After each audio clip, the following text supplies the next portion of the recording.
Shalom, perkenalkan nama saya Sehatia Putri Girsang. Saya mahasiswa dari Institut Agama Kristen Negeri Tarutung, jurusan Pendidikan Agama Kristen. Nah, tujuan saya membuat video ini adalah untuk memenuhi tugas mata kuliah dari Micro Teaching yang diampu oleh dosen kami, Ibu Rusmauli Simbolon, MPD.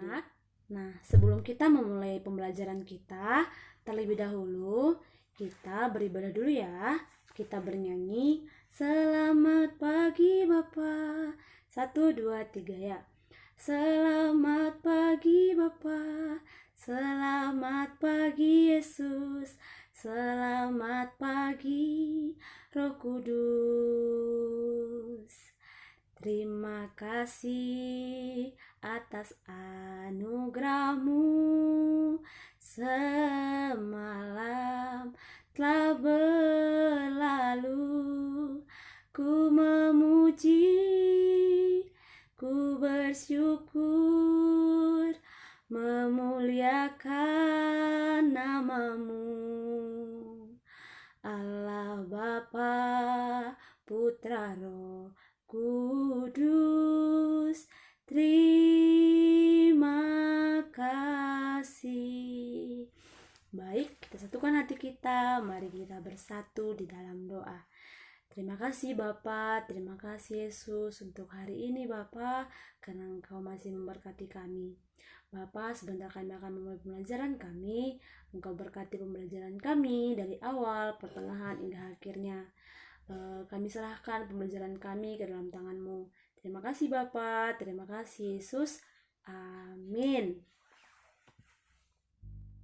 Baik, karena saat ini kita belajar secara online ataupun daring, jadi adik-adik semua jangan lupa untuk mengisi absen kita dari Google Form yang Ibu kirimkan linknya di grup WA kita. Nah, saat ini tema kita dalam pembelajaran adalah hidup beriman. Apa adik-adik? Iya, hidup beriman. Nah, sebelum kita masuk dalam pembahasan hidup beriman, terlebih dahulu Ibu akan membacakan garis besar cakupan materi dan manfaat pembelajaran kita. Nah, yang pertama cakupan materi.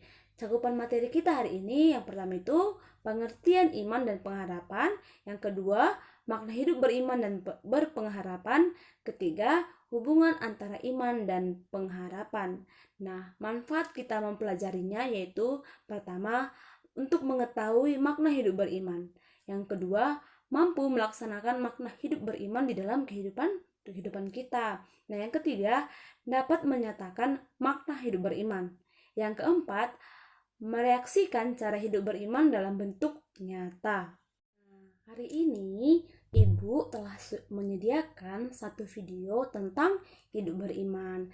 Jadi adik-adik semua dapat mengamati apa yang terjadi di dalam video dan apa yang dapat kita ambil dari video tersebut. Selamat menonton. If you wake up and you don't wanna smile, if it takes just a little while, open your eyes and look at the day.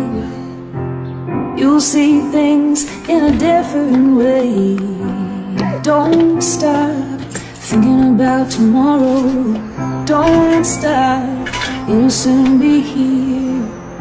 It'll be here better than before. Yesterday's gone, yesterday's gone. Why not think about the times to come, and not about the things that you have done? If your life was bad too, just think about what tomorrow will do. Don't stop thinking about tomorrow. Don't stop, it'll soon be here. It'll be here better than before. Yesterday's gone, yesterday's gone.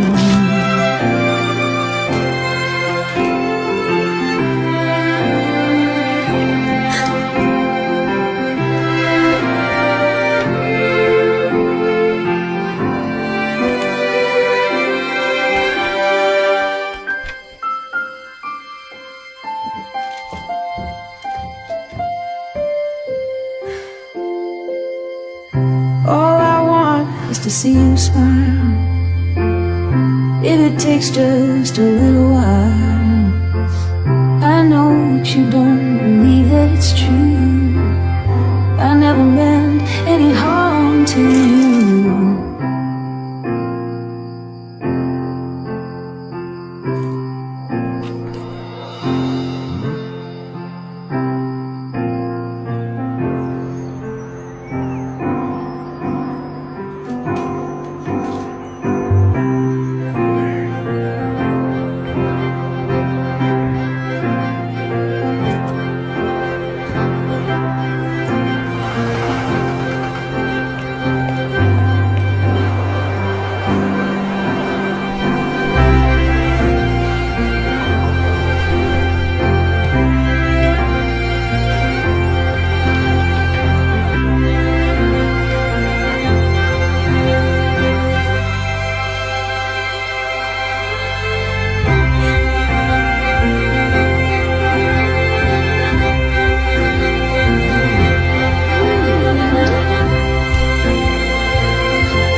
Don't you look back. Setelah adik-adik telah menonton video yang telah ibu sediakan, pembelajaran apa yang adik-adik dapat dari video tersebut? Siapa yang tahu? Ya, betul sekali. Pembelajaran yang dapat kita ambil yaitu orang yang mengaku beriman, namun ketika mengalami kesulitan atau kegagalan di dalam kehidupannya, membuat mereka terasa terpuruk atau keputusasaan. Ya, sikap yang dapat kita ambil dari video tersebut yaitu mengajarkan kepada kita semua untuk tidak pernah menyerah, memiliki iman yang hidup, yang mampu melihat kehadiran dan penyertaan di dalam peristiwa kehidupan kita. Nah, kita harus menyadari juga bahwa segala sesuatu yang terjadi dalam kehidupan ini atas izin Tuhan. Nah, kita harus percayakan hidup kita ke dalam tangan kasih-Nya. Andalkan Dia dan senantiasa setia berelasi dengannya. Dan Ia selalu punya cara untuk menolong kita pada waktunya. Seperti itu ya adik-adik. Nah, kita lanjut materi kita ke A, arti iman. Nah, adik-adik semua, adakah yang tahu adik-adik apa arti iman? Iya, kata iman dalam perjanjian lama berarti berpegang teguh. Nah, beriman berarti berpegang teguh pada keyakinan yang dimiliki akan suatu hal. Karena hal itu dapat dipercaya dan diandalkan. Nah, demikianlah iman selalu berkaitan dengan percaya. Nah, kata pengharapan juga tidak terlepas dari iman kepada Tuhan. Iman membangkitkan pengharapan sekaligus mendorong seseorang untuk mewujudkan pengharapannya itu. Seperti itu ya adik-adik. Nah, di dalam Alkitab juga dikatakan dalam Ibrani 11 ayat 1, iman adalah dasar dari segala sesuatu yang kita harapkan dan bukti dari segala sesuatu yang tidak kita lihat. Nah, artinya iman percaya itu akan terlihat dalam perbuatan. Dan iman percaya itu dapat melihat dan meyakini sesuatu hal yang belum kita lihat.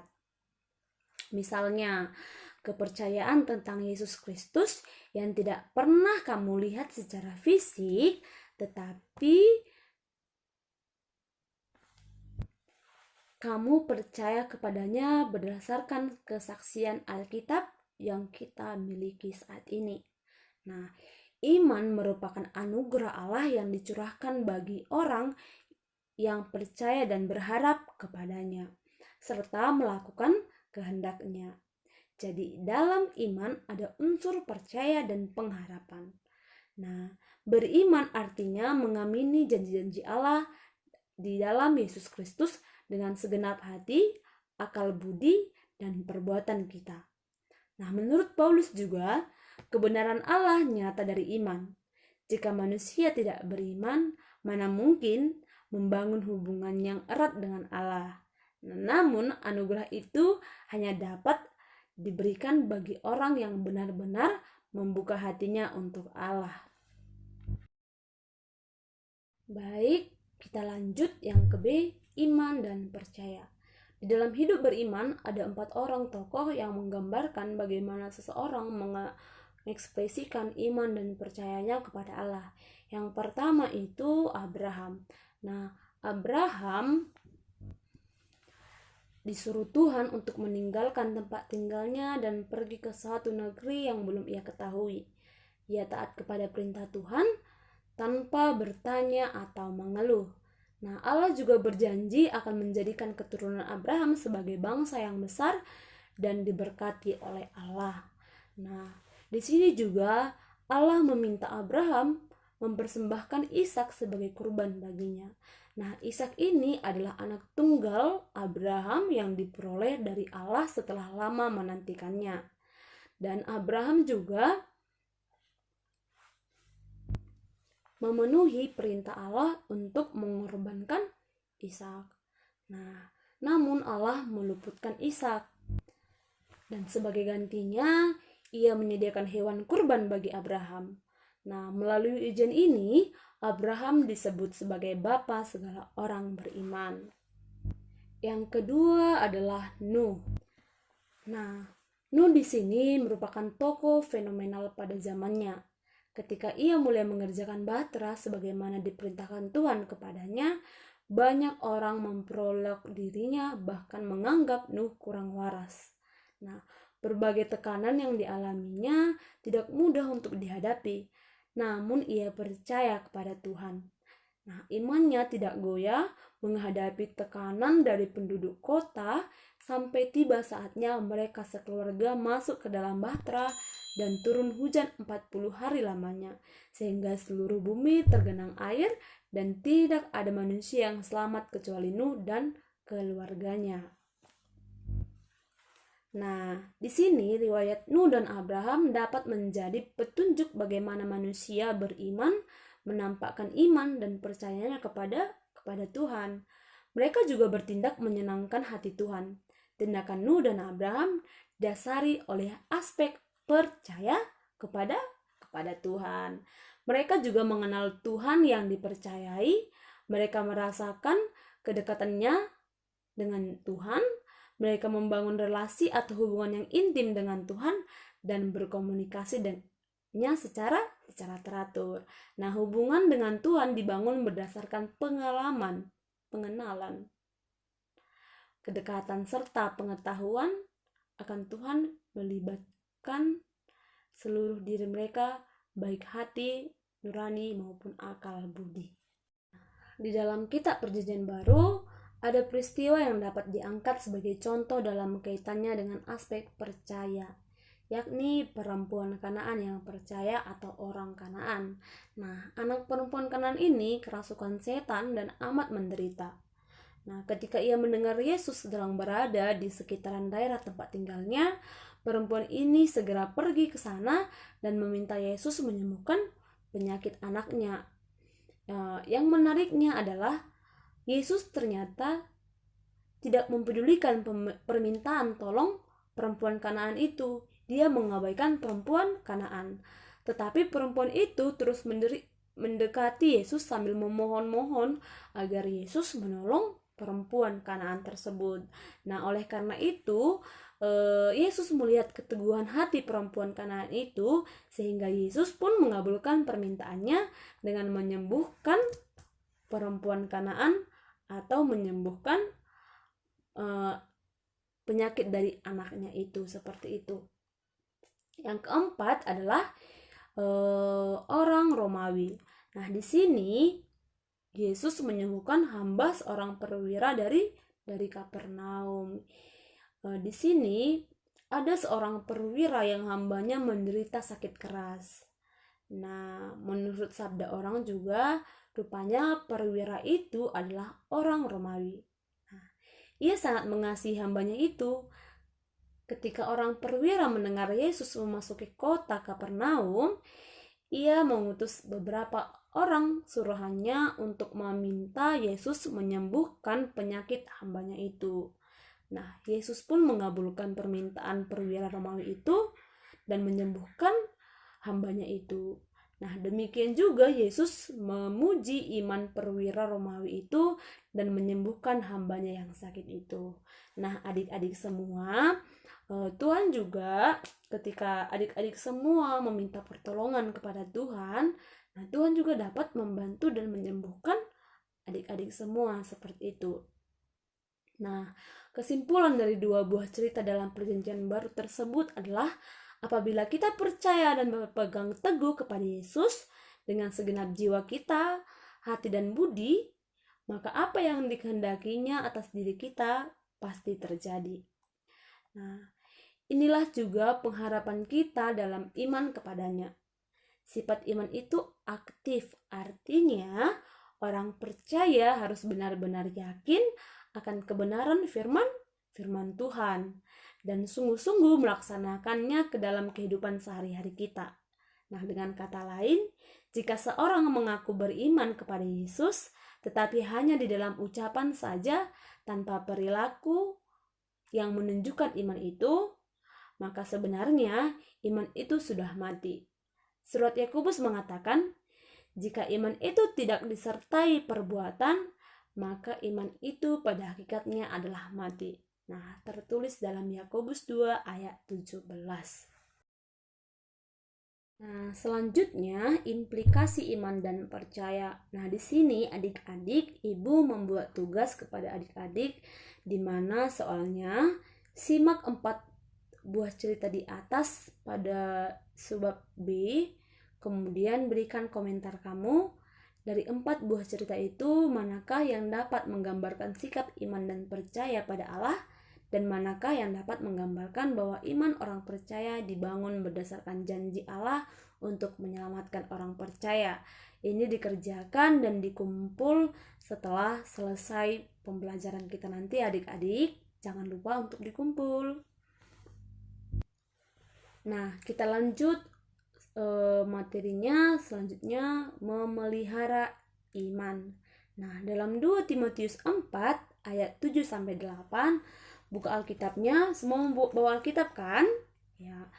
Dalam 2 Timotius 4 ayat 7-8 dikatakan, Rasul Paulus menulis, "Aku telah mengakhiri pertandingan yang baik. Aku telah mencapai garis akhir dan aku telah memelihara iman. Sekarang telah tersedia bagiku mahkota kebenaran yang akan dikaruniakan kepadaku oleh Tuhan, Hakim yang adil pada harinya. Tetapi bukan hanya kepadaku, melainkan juga kepada semua orang yang merindukan kedatangannya." Nah, di sini sebagaimana iman merupakan karunia Allah, demikian juga pula memelihara iman juga merupakan anugerah Allah. Nah, Rasul Paulus menggambarkan betapa beratnya upaya untuk mempertahankan dan memelihara iman. Ia tidak hanya memelihara iman dengan berdoa saja, namun juga bersaksi memberitakan Injil Kerajaan Allah, berani mengatakan kebenaran dan menegur yang salah. Nah, memiliki penguasaan diri, sabar, dan tabah dalam penderitaan. Nah, adik-adik di rumah, jika adik-adik rajin berdoa, tabah, sabar untuk menghadapi teman-teman di sekitar lingkungan kita, berarti kita sudah memelihara iman kita. Nah, dalam rangka mendukung pernyataan di atas, Efesus 6 ayat 13-18 menuliskan perlengkapan senjata Allah. Nah, sebab itu ambillah seluruh perlengkapan senjata Allah supaya kamu dapat mengadakan perlawanan pada hari yang jahat itu dan tetap berdiri. Sesudah kamu menyelesaikan segala sesuatu, jadi berdirilah tegak, berikat pinggangkan kebenaran dan baju zirahkan keadilan. Kakimu berkasutkan kerelaan untuk memberitakan Injil damai sejahtera. Dalam segala keadaan pergunakanlah perisai imanmu, sebab dengan perisai itu kamu akan dapat memadamkan semua panah api dari si jahat. Dan terimalah ketopang keselamatan pada pedang roh, yaitu firman Allah, dalam segala doa dan permohonan. Berdoalah setiap waktu di dalam roh dan berjaga-jagalah di dalam doamu itu dengan permohonan yang tak putus-putusnya untuk segala orang kudus. Nah, di situ di dalam Efesus 6 ayat 13 sampai 16 menuliskan perlengkapan senjata Allah untuk memelihara iman kita. Nah, disebutkan mengenai beberapa hal yang menjadi senjata iman bagi orang percaya dalam melawan kejahatan. Nah, orang percaya tidak boleh lengah dan membangun hubungannya dengan Allah melalui berdoa dan membaca Alkitab supaya iman kita senantiasa dipelihara dan diperbaharui oleh Allah. Nah, selanjutnya kita ke ciri-ciri memelihara iman. Nah, di sini ada 6 ciri-ciri bagaimana kita untuk memelihara iman kita. Yang pertama itu bijaksana dalam memposisikan diri di tengah krisis yang sedang dihadapi. Yang kedua, tetap menghormati norma sosial masyarakat. Yang ketiga, menerima keterbatasannya sebagai manusia. Yang keempat, terus menjaga dan membina hubungan yang akrab dengan Tuhan melalui berdoa dan membaca Alkitab. Yang kelima, tetap setia apapun keadaannya. Yang keenam, menerima baik buruknya peristiwa kehidupan sebagai kedaulatan Tuhan. Nah, adik-adik di rumah, ini adalah ciri-ciri bagaimana untuk memelihara iman. Nah, di sini adik-adik dapat mengaplikasikan diri adik-adik, bagaimana adik-adik untuk memelihara iman adik-adik semua. Kesan dan pesan. Nah, di sini adik-adik diminta untuk menceritakan sikap beriman lewat tindakan menolong sesama. Nah, di sini adik-adik membuat video yang menceritakan bagaimana sikapmu untuk menolong sesama, menunjukkan sikap beriman, saling menolong sesama kita seperti itu. Dan ini videonya dikirim ke grup WA kita ya adik-adik. Nah, dan adik-adik juga diharapkan untuk mengamati teman yang menceritakan sikap beriman lewat tindakan menolong sesama yang ditampilkan nanti di grup WA kita juga. Nah, kenapa kita mengamati video teman kita? Nah, agar kita mendapatkan informasi yang baru dari teman kita yang bercerita. Nah, maka rangkuman pembelajaran kita itu adalah bagi orang Kristen, beriman berarti berpegang teguh pada keyakinan yang dimiliki tentang Yesus Kristus sebagai Tuhan dan Juru Selamat manusia. Nah, dalam keyakinan itu, kita percaya kepada Yesus dan menaruh pengharapannya bahwa Ia menyelamatkan kita dari dosa. Nah, karena kita telah diselamatkan, maka kita menanggapi anugerah keselamatan itu dengan cara melakukan semua perintahnya dalam hidup kita sendiri. Nah, iman membangkitkan pengharapan sekaligus mendorong seseorang untuk mewujudkan pengharapan itu, dan untuk itu kita terdorong untuk memelihara iman dengan cara setia berdoa dan membaca Alkitab.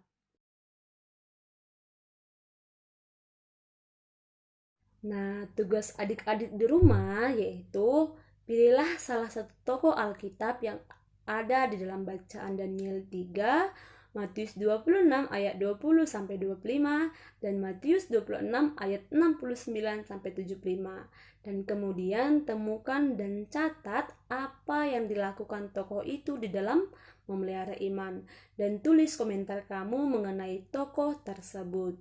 Nah, yaitu apa yang kamu kagumi dari dirinya atau dari tokoh tersebut. Nah, sampai di sini, adakah dari adik-adik semua yang ingin bertanya? Jika ada, nanti adik-adik memberi komentar di grup kita ya, jangan lupa.